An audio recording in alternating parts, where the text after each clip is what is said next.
né, mais equilibrado, que é o campo da escrita, né, dos textos, como ali se colocam, né?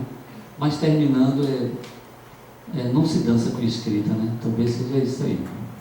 Acho que por mim já basta.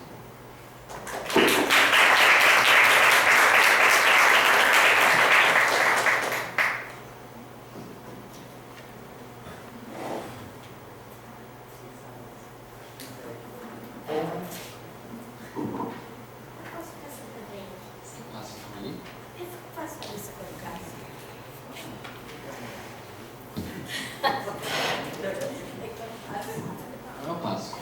Essa Margarete para falar. Eu sei que vai estar longe. Boa tarde a todos. Desculpe por não ter vindo hoje de manhã. Realmente eu tive um compromisso inadiável. Uma banca que eu tive agora de manhã e não podia não estar por Skype. Corpo ausente. Obrigada, Paola. Obrigada, Laboratório Urbano, pelo convite. Muita alegria de estar aqui discutindo com vocês. Eu hoje fiz uma brincadeira, que é o que está o PowerPoint que está ali naquele computador. Até porque eu fiquei pensando, meu Deus, mas o que eu vou falar para o Laboratório Urbano sobre... tem um filme aí. Não era o meu computador. Tem um filme com música. Tem um filme com música, mas eu acho que eu não consegui transferir a música para o PowerPoint. Mas eu fiquei pensando, o que eu vou falar para o Laboratório Urbano? Quando eu penso no Laboratório Urbano e a minha frequentação a esse grupo de pesquisa, há décadas que eu venho falando sobre memória e história. Há décadas que eu venho falando sobre uma certa noção de história. Mesmo com a Alessia, que vai ser nossa debatedora, eu fiquei pensando, meu Deus, mas eu já fui também lá no LAA, já falei de história, de historiografia, de memória, né? Às vezes a gente se sente, embora eu ache a imagem do looping, né? Do looping, que você nunca volta ao mesmo ponto quando você faz a volta, né? Evocada por Washington, às vezes eu tenho essa sensação de estar me repetindo. E aí vem o Washington e me provoca. E aí eu organizo para vocês uma brincadeira, porque eu estou achando até o meu PowerPoint uma brincadeira, mas eu acho que a gente pode conversar, tanto pode ter o PowerPoint como pode não ter.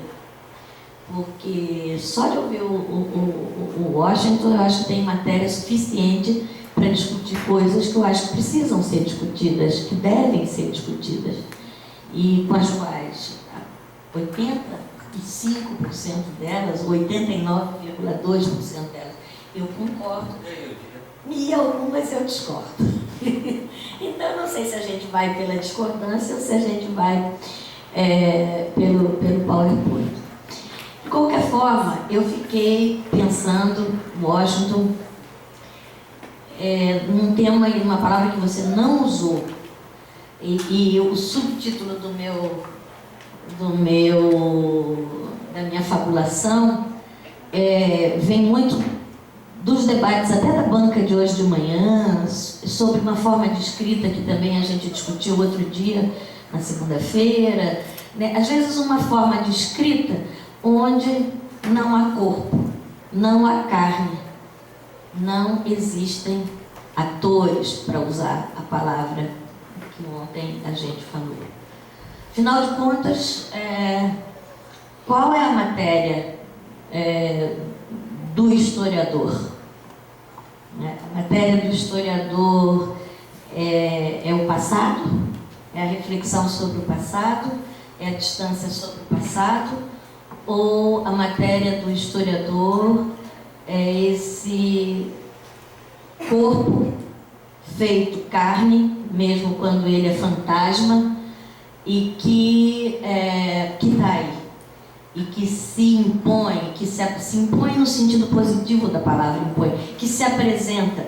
E aí é o ponto em que eu discordo, talvez não tenha entendido bem, não sei se é uma discordância, é que faz dias que a gente não conversa, meses, talvez, não sei se é uma discordância, às vezes eu entendi errado, mas é quando eu acho que realmente tem certas fagulhas que nos atravessam como uma intuição e sobre as quais, quando a gente está fazendo uma tese, está escrevendo um livro, está fazendo um doutorado, sobre as quais a gente precisa falar, porque são fagulhas desse passado que atravessam, são transtemporais, né? Atravessam temporalidades, para usar a palavra que nós estamos usando aqui. Então, toda a primeira parte da fala do Washington, eu acho que até minha brincadeira de hoje é um pouco uma resposta disso. São questões que eu acho que a gente vem fazendo isoladamente ou em conjunto, né? Afinal de contas, quando Washington também diz assim, tem práticas como a dança, como o canto, como o jogo, como a capoeira, como o futebol, né? Essas práticas, por exemplo, eu me debrucei sobre elas num texto chamado Corpos Escritos, né? Onde justamente eu discutia essa ideia de que a memória pode estar impregnada em objetos, a memória pode estar exteriorizada em algo que se patrimonializa. Então, acho que tem muita coisa em comum. Mas eu diria que, no caso das nossas culturas ameríndias, e sobretudo das nossas culturas ameríndias nômades, que são diferentes das do altiplano, né? Nós temos outras formas de história e temos outras formas de outros regimes, para falar de uma forma mais científica, outros regimes de rememoração. E que cada vez mais a gente tem percebido nesses últimos 35 anos que eu estou na academia, que são necessários que a gente fale sobre eles. Quando eu fiz minha tese de doutorado há 33 anos atrás, eu parti de uma reação, é até engraçado dizer isso, de uma reação contra, esqueci o nome dele agora, era um historiador da arquitetura, italiano no caso, e que foi a Brasília. Oh meu Deus, como é que é o nome dele? Estou ficando alzheimer. Francesco... Não. Vai vir daqui a pouco. E ele foi a Brasília e foi publicado até na revista Projeto, naquela época. Ele escreveu... Francesco Delco, exatamente. Acho que foi Francesco Delco, acho que foi Francesco Delco, que escreveu lá em 80 e pouquinhos. Ele foi a Brasília e chegou a Brasília e disse: não, não entendo essas cidades, sequer era sem memória, essas cidades sem história. Porque a frase não é só país sem memória, é país sem história também, né? No entanto, eu vou a Brasília, eu vejo a decantação de tantas histórias, de tantas memórias, nos corpos, nas práticas. Eu escrevi até um texto já sobre as esquinas de Brasília, porque Brasília tem esquina, basta olhar. A esquina é aquele espaço de sociabilidade das culturas, de muitas culturas no mundo, que é uma maravilha, né? Porque isso eu aprendi com um amigo meu, motorista de táxi. Não sei se isso eu já falei aqui no laboratório urbano. Um dia ele conduziu uma pessoa no aeroporto, levou uma pessoa no aeroporto e voltou e falou: mas eu não entendo como é que você tem intercâmbio, é amiga dessa pessoa, essa pessoa não tem esquina. Aí eu perguntei: o que é ter esquina? Aí ele disse: olha, ter esquina é o que aqui no Rio a gente tem. Fica na esquina, é obrigado a olhar para a direita, para a esquerda, para frente. Essa pessoa não tem nenhuma maleabilidade. Seria um pouco a ginga, né? Não ter esquina. E Brasília tem esquinas, né? O que eu acho que eu ia... Não sei se eu vou passar esse PowerPoint. Eu vou passar depois bonitinho ele, porque bem rápido. Eu acho justamente que o que nós estamos lutando, Washington, você e eu, e nesse ponto são os nossos 90% de concordância, para entender esses outros regimes de rememoração, tá? Onde justamente o passado, não é uma letra morta. 2, o passado pode ser, se você quiser usar a palavra, eu não sei, eu às vezes uso, pode ser uma atualização, onde justamente a ideia de tempo não é necessariamente a ideia de um tempo morto. Também não é necessariamente a ideia de um tempo linear, como no mais das vezes transcorre as nossas 24 horas solares. Não é, ou um tempo cíclico, se a gente pensar justamente em horas, em 24 horas solares, é cíclico, né? Mas quando a gente pensa numa vida, talvez a gente possa pensar um transcorrer de um tempo mais linear. Não é também um tempo só de rupturas, são múltiplas temporalidades que nos atravessam, a cada momento e a cada experiência. Vou usar essa palavra provocativamente também. Então, há 30 anos atrás, a minha dúvida já era sobre o problema da história na tese. Será que um arquiteto, quando pensa a história, pensa e é italiano, ou quando o arquiteto e tem ali o Coliseu, tem todas aquelas ruínas materiais, será que ele pensa do mesmo jeito que nós pensamos em relação à nossa própria situação de existência, né? Então, essas palavras começaram a me perseguir desde aquela época, porque as palavras, elas têm historicidade, evidentemente. E o que você talvez esteja querendo chamar a nossa atenção, isso fiquei pensando agora te ouvindo,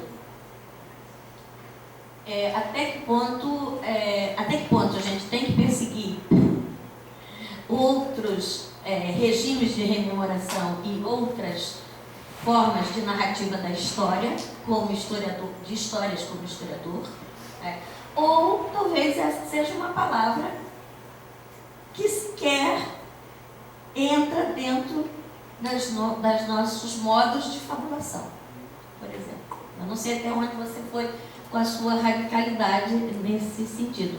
Porque o nosso mundo americano, e sobretudo o nosso mundo americano brasileiro, mas esse brasileiro também não é só brasileiro, porque é um mundo americano que pega uma grande parte do continente e chega até a Patagônia, isto é, também de povos nômades, né?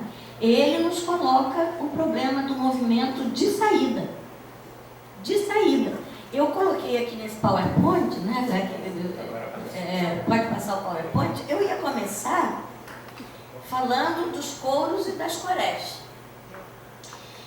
que são aquelas estátuas que, como vocês devem saber, se tiveram aula de História da Arquitetura como eu tive, porque eu tive que fazer uma História da Arquitetura não só linear, como de todo o Ocidente. Então, na Escola de Arquitetura onde eu estudei, eu desenhei as 33 cameluras que tem no Partenon de Atenas e aprendi o que são cores e corés, né? São as estátuas, os vestígios mais arcaicos da estatuária. Não são esses, tem um mais arcaico que esse, um pouco, mas elas quase não se movimentam. Elas começam a se movimentar um pouquinho ali no século VI antes de Cristo, começa Então, é um mundo onde a tematização do movimento, né, começa a ser objeto teórico, mas para nós isso aqui, lá na Grécia Antiga, começa a questão do movimento, né, Deus, o mundo dos humanos é o mundo do movimento, mas Deus é o inamovível. A ideia nós vamos passar por uma ideia de Deus como um inamovível dentro da cultura do Ocidente, né? Alguma coisa que não se move. ainda hoje, várias vezes há uma censura ao excesso de expressividade. Por exemplo, eu que falo com as mãos, eu que me movimento, eu que dou aula andando, né? Se vocês forem perceber mesmo em muitas culturas, a posição dos escolas é uma posição quase inamovível. No máximo tira o óculos e põe o óculos. Nós não conseguimos isso, eu não consigo isso. Quando sou convidada na École des Études, quando fui pela primeira vez no ano 2000, eu fiz a minha primeira aula sentada, como eu estou aqui. Eu já falei disso aqui, eu tenho impressão. Estou me repetindo, não estou, amor? Acho que já falei disso. Então, o que acontece? Primeira aula que eu dei sentada. Uma coisa é dar aula sentada aqui, onde é tudo movimento. Mas onde tudo é mais contido, é outra coisa. Eu não conseguia dar minha aula sentada. A primeira aula foi um sucesso. A segunda aula eu comecei a andar. E quando eu fui no lá, eu dei a aula andando. Não sei se você se lembra, de um lado para o outro. De um lado para o outro. Bom, por quê? Porque é parte do papel, tem impressão, do mundo que nós frequentamos aqui nessa sala, que é o mundo de uma instância reflexiva sobre as práticas culturais que estão mais sedimentadas, justamente suspeitar delas, justamente fazer o que você veio fazendo aqui, nos obrigar a discutir o que é memória, o que estamos entendendo por memória, o que estamos entendendo quando a gente fala que há uma memória praticada, uma memória vivida e uma memória que é pensada. Essas categorias nos ajudam ou devem ser deslocadas. Quando você, não sei se foi essa a sua intenção, mas no meu caso, né? Quando você vem me perguntar, indiretamente, provocada por você, se a própria palavra história, que designa também não só uma forma de narrativa, mas uma forma, uma tessitura cronotópica, né? Como é que eu faço com ela diante de culturas que estão muito próximas de nós e que se movem num tempo outro, numa outra tessitura cronotópica, numa outra tessitura mítica, numa outra visão hegemônica de tempo, que não é o tempo necessariamente nem das culturas que a gente aprende com Benjamin, nem a nossa linearidade implícita na noção de progresso e implícita na nossa cultura cristã. Eu não sei, Washington, eu tinha feito, pode passar depois das Coreias, isso era porque eu estava tentando brincar aqui, Fabiana, você vai reconhecer. Aqui eu ia brincar com você daquela época em que a gente estava pensando coreografia, corpografia, e que eu tenho como suspeita, eu já falei aqui, eu acho que também para o Laboratório Urbano uma vez, que a palavra coreografia vem também da mesma ideia de coreografia, que é a ideia de descrição de um limiar, de um entre dois, e que é movimento, e que, portanto, vem de cora, né? Mas eu preciso estudar grego para dizer mais sobre isso, né?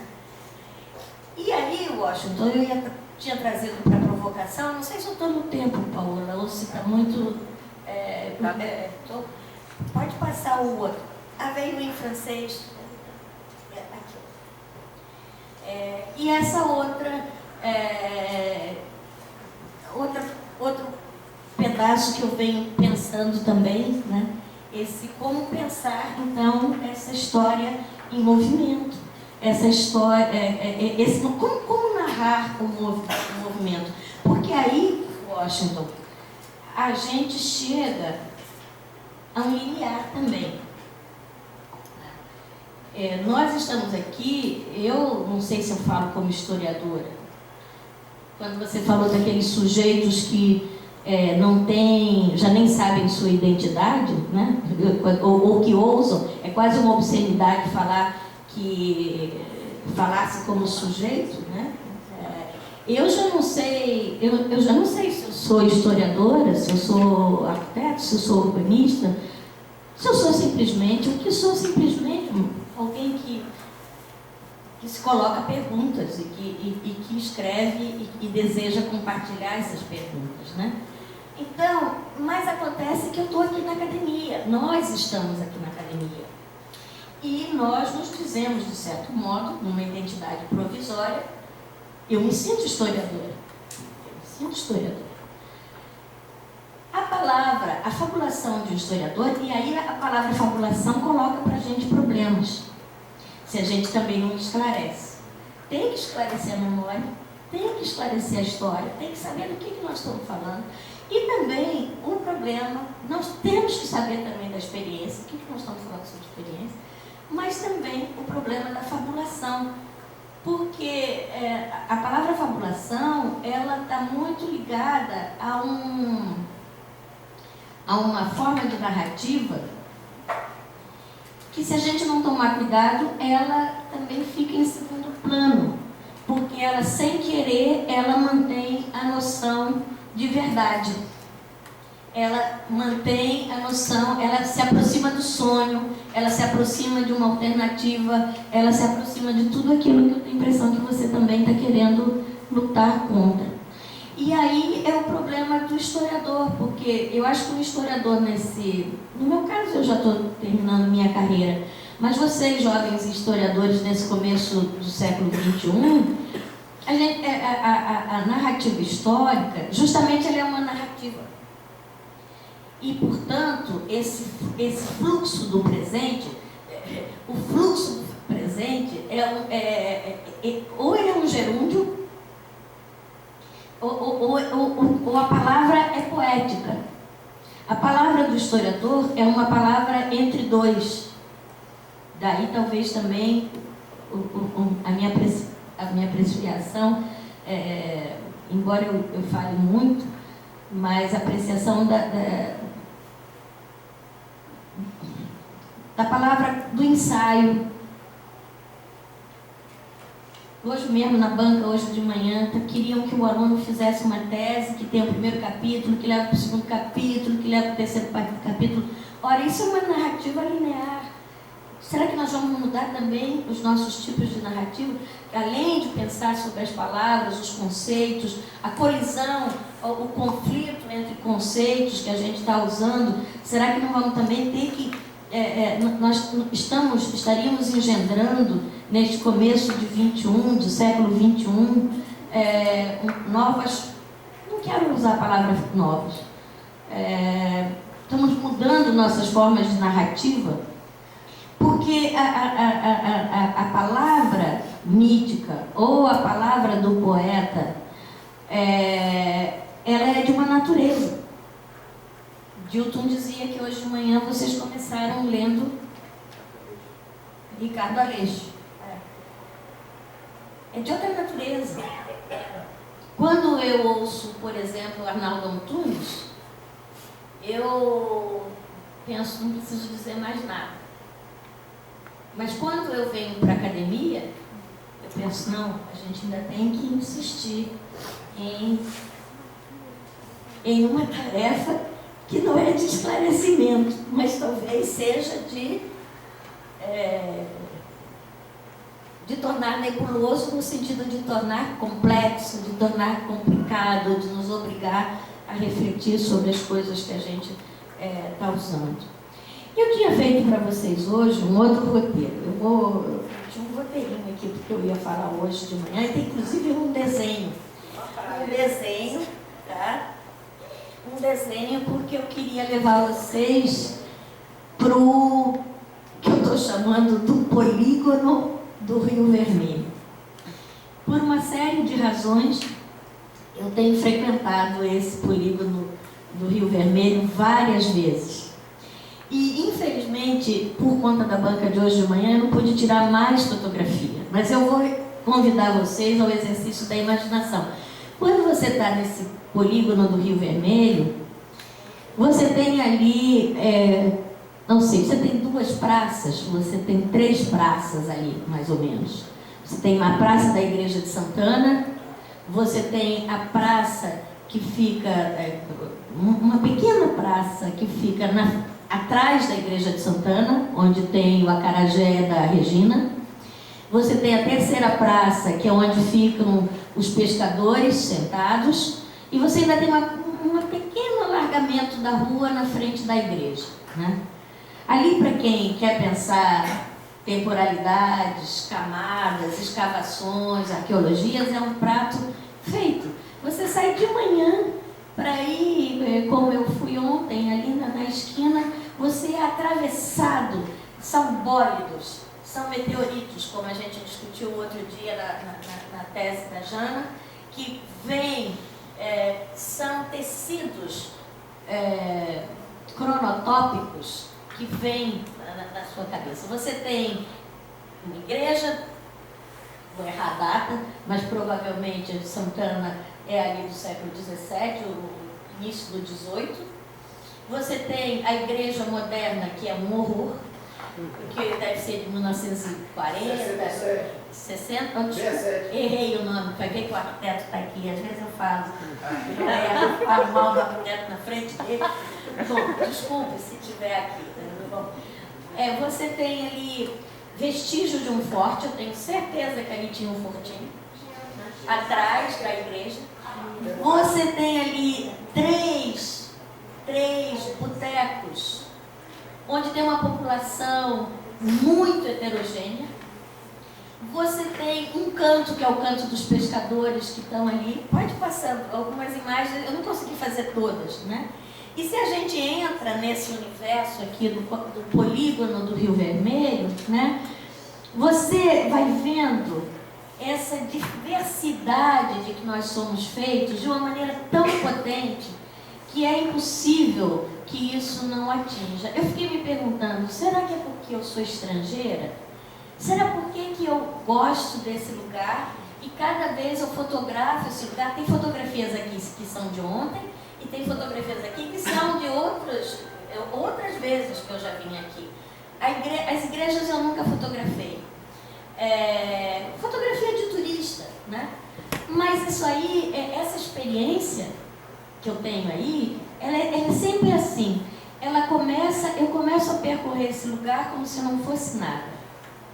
E de repente eu vou sendo transportada, como às vezes a palavra e a narrativa e a poesia conseguem fazer, eu vou sendo, e o historiador, não sei onde que aprende, vai sendo transportada para uma outra temporalidade, uma temporalidade sem tempo, uma espacialidade, daqui a pouco, não sei se eu vou conseguir dizer, uma espacialidade que não tem necessariamente uma materialização. Você está em outra esfera, né?